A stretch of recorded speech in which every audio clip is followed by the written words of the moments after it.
Hey,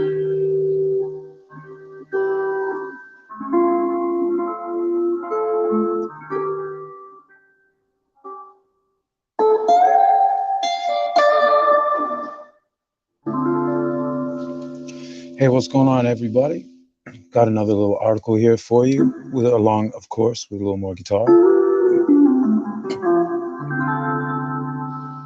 Hopefully, the volume's not too loud on my voice or on the axe. So this is one of the fights between Larry Temple of New York. It mistakenly in this article says from Pittsburgh, but maybe at the time he was fighting out of Pittsburgh. And Sam Langford they say of Boston usually in the papers, but it's actually Cambridge, next to the city of Boston. And he's Canadian by birth. So this is a fight that they had in early 1906, just briefly. This wasn't the first time they met, and Temple actually gave Langford, I believe, his third loss. He got his only loss of 1903 was Danny Duane, New York area lightweight. Loss of 1904 was Dave Holly of Philly. And then 1905, Larry Temple and the great Joe Jeanette got him. But Temple was a rival of Barbados Walcott, but he fought at a really high level. He debuted in 1900 season, halfway through. In his third fight, though, he TKO'd Eddie Kennedy. And if you go to BoxRec at the time, 25-3-6, and that was Temple's third fight, at least the one on the record. We went through, he had some other success. Then he lost over 6 rounds to Billy Stift, who was very experienced and fought quite a bit at a good level. He got that back a couple fights later and stopped him in 2. Drew over 6 with Mike Donovan. I feel like I've seen him described as Professor Mike Donovan, but I could be wrong. I think I just meant instructor at the time. But anyways, fought some other guys, Charlie Hay, Black Bill, Cyclone Kelly, Black Bill, stopped him in 3. Then, so his manager, Tom O'Rourke, had been Barbados Joe Walcott, the welterweight champion, his manager. They had a unpleasant split up, and so Temple was supposed to be like the guy who would take over, get revenge. It didn't happen in the first fight. He lost over 15 rounds. That was at the end of the 1903 season. So this is around the same time that Langford's beating Joe Gans over 15 rounds, his first true signature win. Anyway, so Temple loses to Walcott, has a couple other fights. Then he draws over 10 rounds with Walcott in, looks like July of 1904. And that was the same year that Walcott and Joe Gans, the great lightweight champion, they fought to a draw that year. And Langford and Joe Walcott fought to a draw. And in fact, it was either the night or an adjacent night that Joe Walcott and Joe Gans fought to a draw that Sam Langford and Dave Holly at welterweight fought to a draw in a fight that was supposed to determine the next title shot at welterweight. So weird stuff going on, but with these guys and their crazy schedules, I'm forgetting my guitar. Oh my goodness, what am I doing? I gotta weave that back in. What am I doing? But anyway, so he keeps going. He fights. He loses over 6 rounds to George Cole. Excellent fighter, tons of experience. Draws with Dixie Kid. Then he loses over 6 rounds, or at least a newspaper decision, to Philadelphia Jack O'Brien, the great Philadelphia Jack O'Brien, light heavyweight, middleweight, who became a light heavyweight legend. Then he draws over 15 rounds. This is early 1905 now. I'll speed this up. He draws over 15 rounds with Dixie Kid. A couple fights later, loses over 6 rounds to Black Bill, former opponent. Then he loses 12 rounds to young Peter Jackson.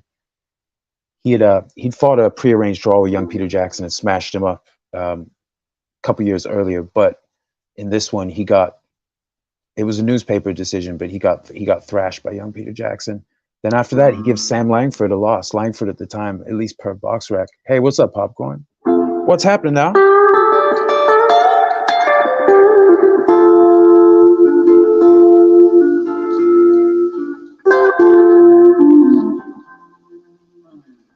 Anyway, so he gives Langford a loss. Langford, per BoxRec at least, was 31-2 and with 14 draws at the time, coming off a bit of a streak.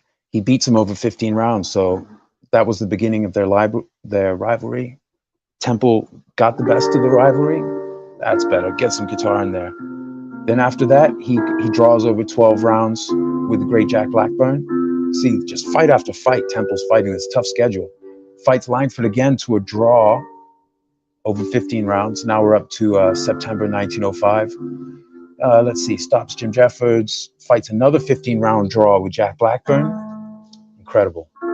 Then a 12-round draw with George Gunther opens up his 1906. And then he stops a guy named Mo Bowser in 3. Fights 6 rounds against George Cole again, beats some guy, Frank Nicholson. And then we get to this fight here. Man, that was it's the Lincoln Athletic Club in Chelsea, Massachusetts. And this article I'm going to read shortly is from the Fall River Globe. I think it's the Globe, but it's the Fall River newspaper, which is south of the city. It's just a couple train rides away, you know. So they're on the scene. But I guess before I do that, I should show what Langford had been doing, at least very, very quickly. Otherwise, I'll never get to the article.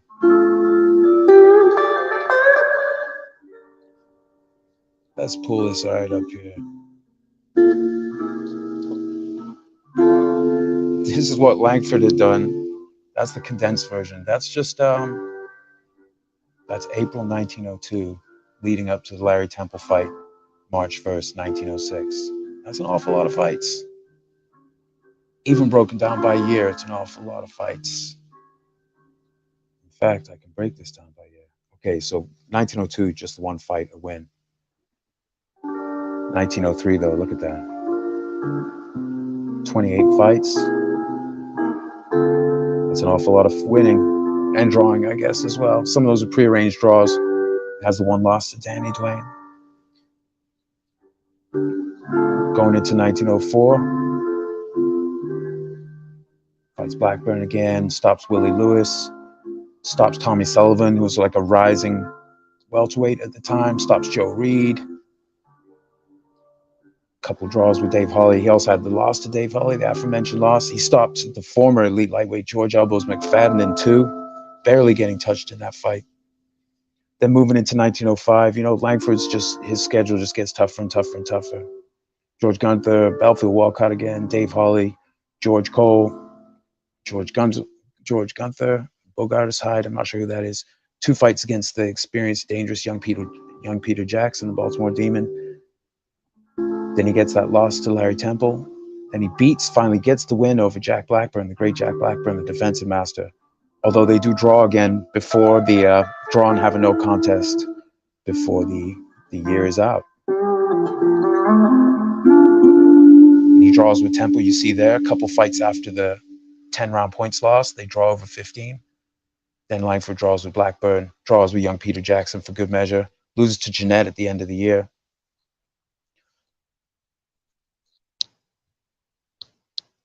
And here we go. As far as I know, this is the 1906. Unless I've done something wrong with my graphic. So let's get into this article. I've taken long enough just babbling on, barely even playing. Temple knocked out. Sam Langford crosses with a deadly wallop in the 15th. Boston, March 2nd. That's the day of the report. Fight night before. Sam Langford of Cambridge defeated Larry Temple of Pittsburgh at the Lincoln Club of Chelsea last night after 2 minutes and 20 seconds of the last round of their 15-round fight had been reached. The battle for 14 rounds had been Langford's, the dusky Cambridge boxer, leading all the way to the gong for the next to last round. In the 15th round, both men resorted to rushing tactics, and in a mix-up, Langford swung a vicious right to the jaw and dropped Larry for the count. Those that took the trouble to turn out and see the fight were well repaid, as it proved to be one of the best contests that has taken place at the Lincoln Club. Both men looked to be in great condition, and after shaking hands, wasted little time in getting together. Langford started hostilities right away with the left-hand jabs and right crosses that found the mark every time. The first round was fast, with both men banging away for all they were worth. In fact, they were traveling at such a clip that they didn't hear the gong for the end of the round. From then up to the 7th, it was Langford, whose lightning-like left kept shooting in at every opening all over Temple's face and body. In the 8th round, it looked as though Temple would start something, but that was only a flash in the pan. For Sam resorted to fast footwork and invaded Temple's rushes and swings in a clever manner. The 9th round found the men fighting faster than ever, Temple rushing off and only to be met by Sam with a left jab and a right cross, each time putting in the punch with timely accuracy. Temple kept coming all the time, trying to bore, but each time received terrific swings and uppercuts from Sam, which began to tell on Temple.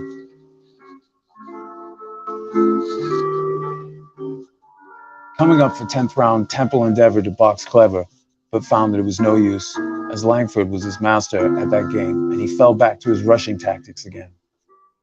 Langford never boxed better in his life than he did last night, for he hit Temple clean and hard and blocked beautifully. In every mix-up and the resulting clinch, Langford always on top. Once in the 11th round, while the men were fighting in a clinch, Langford ripped a right uppercut to Larry's jaw that shook up the latter considerably. Also, Langford's terrific right smashes to the kidneys were in evidence all through the fight and were helping him to tire his man. In the 12th round, both men went to the floor in the mix-up. Getting on their feet together, the men went crashing into each other, swinging hard to land the final wallop. In the final round, both started in to mix it in great shape and slugged away at each other, when suddenly Langford sent in a right and left smash that sent Larry down. On getting to his feet, Temple was the recipient of another rush, and after a fusillade of blows, Larry took the count for the second time. The finale came when Sam shot a right smash onto the jaw that finished Larry for good.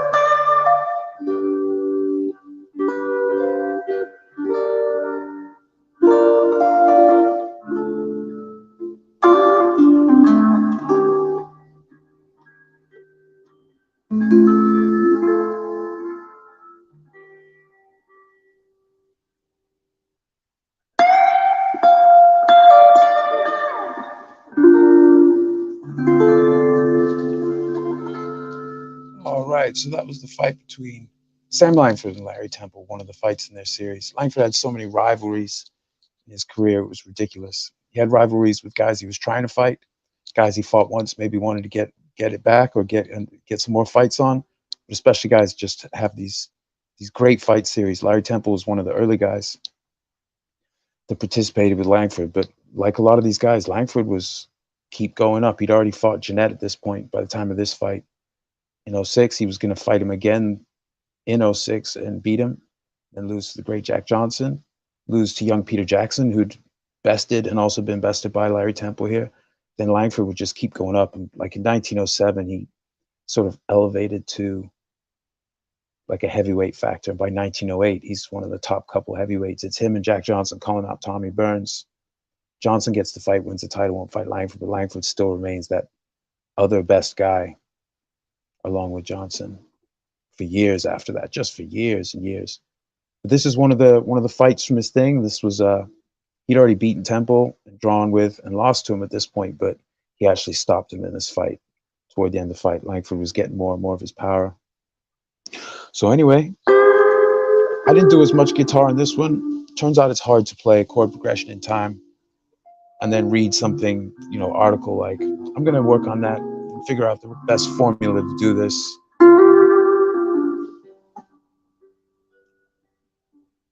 I'm just not sure. I'm gonna figure it out. It's no big deal.